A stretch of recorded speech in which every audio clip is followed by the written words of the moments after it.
নৈহাটিতে মিল কর্তৃপক্ষ শ্রমিকদের প্রতি বঞ্চনার বিরুদ্ধে প্রতিবাদ। নৈহাটি জুট মিল শ্রমিকদের বিভিন্ন সুযোগ সুবিধা থেকে বঞ্চনার অভিযোগ তুলে কার্যত হুঁশিয়ারির সুরে আক্রমণ করলেন মিল কর্তৃপক্ষকে।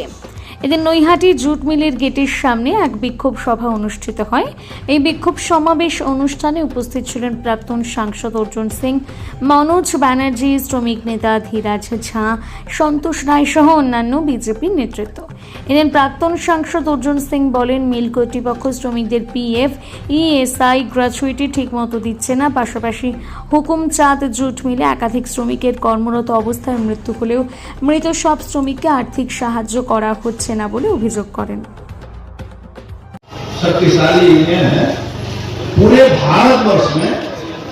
कोई भी यूनियन से पूछिएगा, कोई भी यूनियन चाहे सीटू हो चाहे कोई भी यूनियन हो, हमारे संतोष जी तो बैठे हुए हैं, हमारे शिवकुमार भाई भी देखे हैं, महतो जी भी हैं, प्रिंस है, हमारे मंगल गोपाल जी हैं। तो कोई भी यूनियन से आप पूछिएगा तो सबसे ज्यादा अगर किसी यूनियन में मेंबर है यूनियन का वो है भारतीय मजदूर संघ।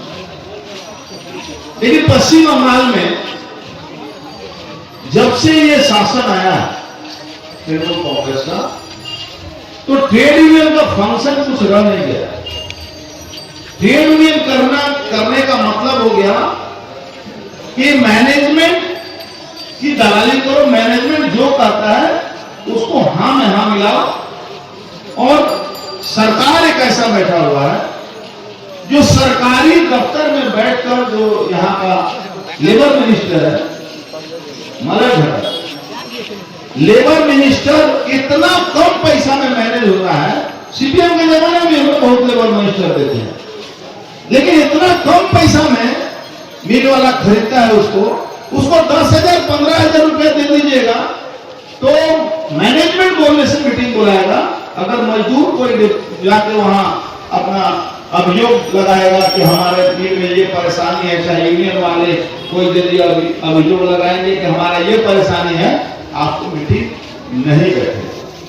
हर 3 साल पर ट्राइबल एग्रीमेंट होता है, हर 3 साल पर।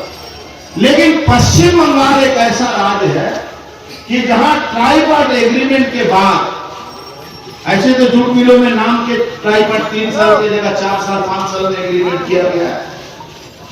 और फैक्ट्री जो तकरीबन फैक्ट्री शेष है, कुछ गिने चुने फैक्ट्री बचे हुए हैं, तो जूट मिलों में 3 साल की जगह 4 साल 4.5 साल के बाद एग्रीमेंट होता है। और एग्रीमेंट में एक भी कोई भी क्लॉज को मान्यता नहीं मिलता है। मिल मालिक उसको मानता नहीं है। मानता किस बात को है? जो मजदूरों का सर कलम करने का जो एग्रीमेंट है उसको मानेगा। लेकिन मजदूरों को जो बेनिफिट मिलना चाहिए, जो मजदूरों को सुविधा मिलना चाहिए, वो एग्रीमेंट जूट मिल के मालिक नहीं मानते। इसमें नैहाटी जूट मिल कोई अकेला नहीं है। और सबसे बड़ा बात क्या है, मैनेजमेंट और मजदूर के बीच में सरकार होती है और सरकार के दबाव से मजदूरों का हक मिलता है। यूनियन लड़ाई करती है, यूनियन आंदोलन करता है। यूनियन पहले सीपीएम के जमाने में स्ट्राइक भी होता था। इस सीपीएम के जमाने में स्ट्राइक होता था।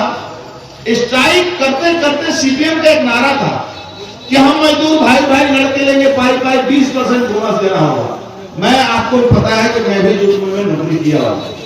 मैं जूट मिल में नौकरी करने के बाद हमने देखा, बचपन से हम लोग का जूट मिल के साथ ही हम लोग का संबंध है। हम लोग जूट मिल का इलाका है। जूट मिल की राजनीति ही हम लोगों ने किया गया, जिसके बाद चक्करों में जो है धीरे धीरे कामगारों का आना बंद हो गया। आज तमाम कारखानों में जो है श्रमिक नहीं मिल रहे हैं काम करने के लिए। कारण क्या है? होनी चाहिए। अगर आप लोग सही तरीका से जोड़िए। एक समय था कि लोग सरकारी नौकरियों को छोड़ करके जूट मिलों में काम करना पसंद करते, तो श्रमिक जो है लोहे पर लगते थे तो उनको उस समय उस तरह की मजदूरी भी नहीं थी। लेकिन आज क्या कारण है कि बंगाल की चक्करों में जो हमें दैनिक मजदूरी मिलती है वो एकदम न्यूनतम मजदूरी जो सरकार के द्वारा तय किया गया है वो भी हमें नहीं मिलती।